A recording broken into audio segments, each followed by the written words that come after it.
Au travail. J'enfile ça. Oh là, attends, regarde. Ah mais il y a une odeur par contre qui est énorme. Tu sais, quand tu travailles la pierre elle chauffe. Je te jette pas la pierre, mais reviens.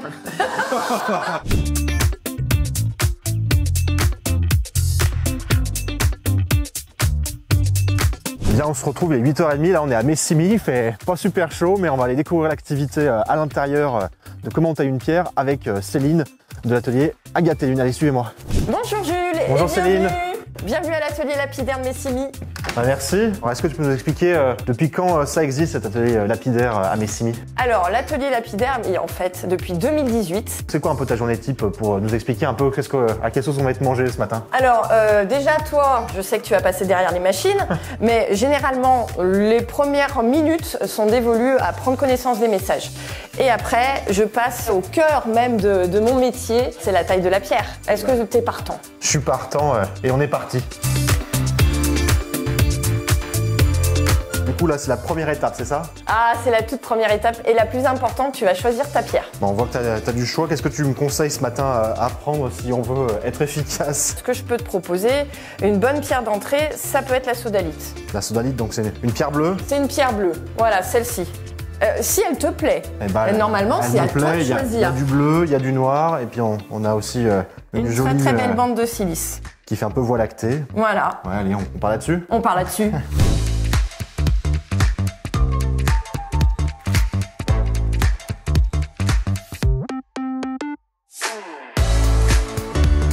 C'est un métier qui est, je vais le dire comme ça, insolite. Le métier de lapidaire, c'est vrai que lorsque j'aborde les gens lors d'expositions et que je leur dis que je suis lapidaire, souvent on sent l'interrogation dans leurs yeux. Et effectivement, en France, on est de l'ordre de 120, voire moins, à exercer cette activité. C'est un métier où, en France, nous avons notre propre savoir-faire. Ce qui est rigolo aussi dans ton métier, c'est qu'il y a plein d'anecdotes et puis il y a certainement aussi une panoplie de mots et de langage particuliers. Tu peux nous dire peut-être 2-3 mots? Tu parlais de fastage tout à l'heure. Alors, facette, évention, porte-molle cabochonneuse, c'est tous des termes techniques qui effectivement sont peu connus. Rien que le métier, le nom du métier est lapidaire. Et on sent qu'au-delà d'un métier manuel de savoir-faire, c'est aussi un métier de passion. C'est un métier où j'apprends tous les jours et j'apprendrai jusqu'au bout. Et ça, c'est extra. Je t'ai tracé un trait blanc qui va faire que on va se conforter à ce trait blanc pour que ta pierre soit bien droite. Et après, on va commencer à travailler les angles. Et tu vas donc enlever cette partie-là comme ceci, tu vois? Et toujours te conforter au trait qui est là. C'est vrai que c'est quelque chose de minutieux, on a peur de trop en faire.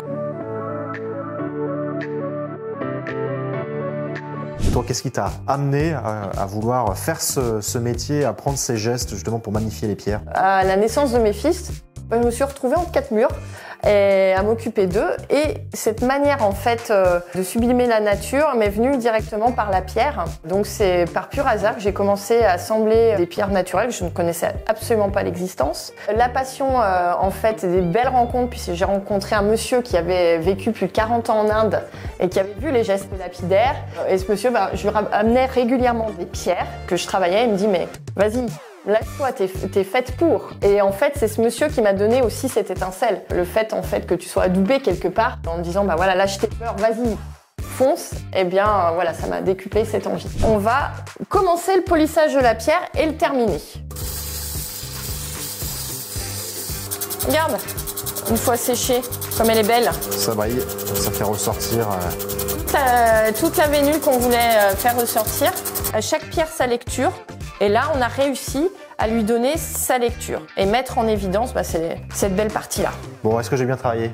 Oui, je te félicite, Jules. Merci de nous avoir permis de passer la journée ici à découvrir ton activité. On voit que c'est quand même des gestes qui sont millimétrés, c'est un vrai savoir-faire. Merci, Jules, d'être venu, vraiment, et d'avoir su retranscrire aussi bien les gestes avec cette superbe sodalite. Et puis, tu reviens quand tu veux. Et puis moi, je peux que vous inviter à venir vous initier si vous êtes passionné par les pierres ou alors retrouver Agathe et Lune sur Internet, sur ta page Facebook, sur ton site ou alors sur les différents marchés et points de vente où on peut te trouver. Et les expos qui arrivent, tout à fait. Merci à toi. Merci.